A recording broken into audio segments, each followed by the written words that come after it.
Good morning or good afternoon, distinguished committee and participant. I am Samsul Anwar from Polytechnic Ati Padang and Gusti Randi Pratama from Polytechnic Negeri Sambas.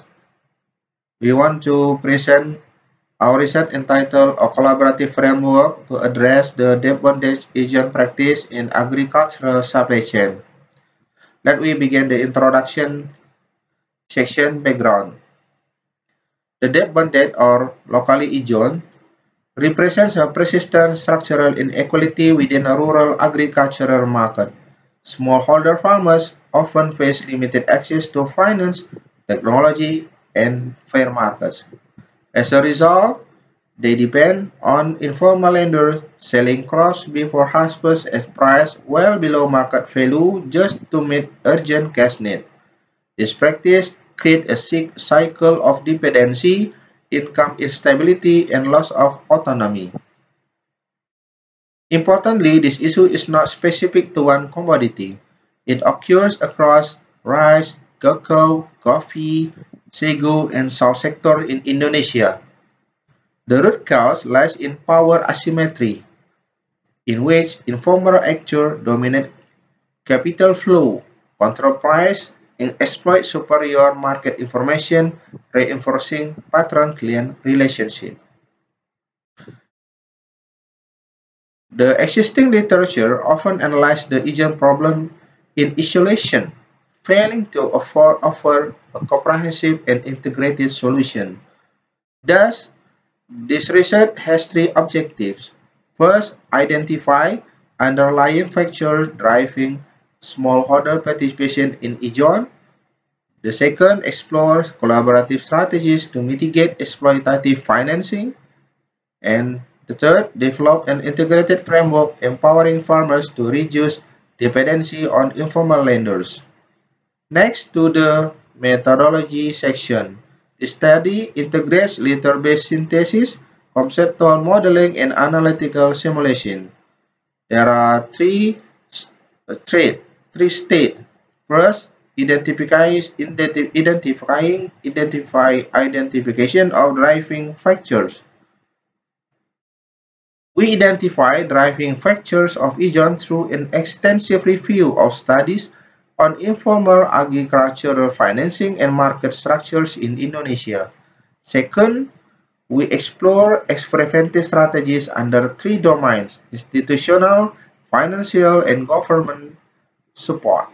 Finally, we synthesize these strategies into collaborative framework and validated its conceptual consistency using simple analytical and simulation models. This combination ensures the framework is both theoretically grounded and practically applicable. Ladies and gentlemen, next to the results and discussion section,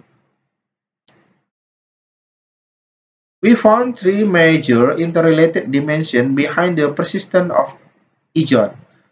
First, economically, farmers face chronic liquidity shortages and are excluded from formal credit due to collateral and administrative barriers. Socially, patron-client relations maintain dependency even when they provide short-term trust-based support. Farmers' low market literacy further prevents them from accessing fair price information. Institutionally, weak cooperative organization for extension services and fragmented policy implementation exacerbate the problem. Thus, ijon should not be viewed merely as individual decision, but as a structural coordination failure within the rural supply chain.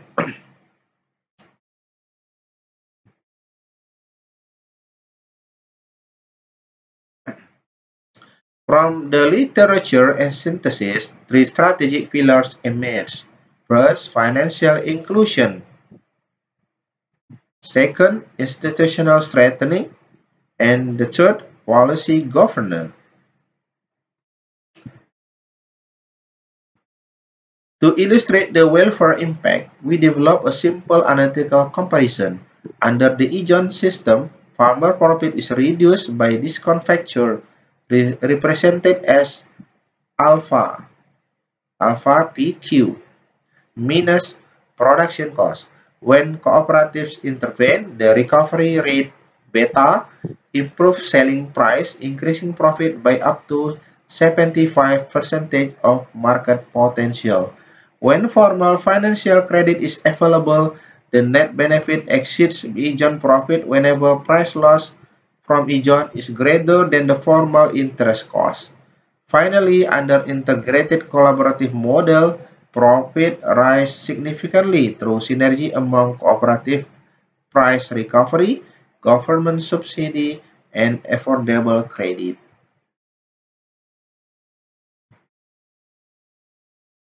Here is the conceptual structure of our proposed framework. The framework integrates three key domains: institutional, financial, and policy collaboration. The framework functions as a coordination platform that connects farmers, cooperative, financial institutions, and local government in a unified support system. Each pillar of the framework contributes distinct roles and impacts.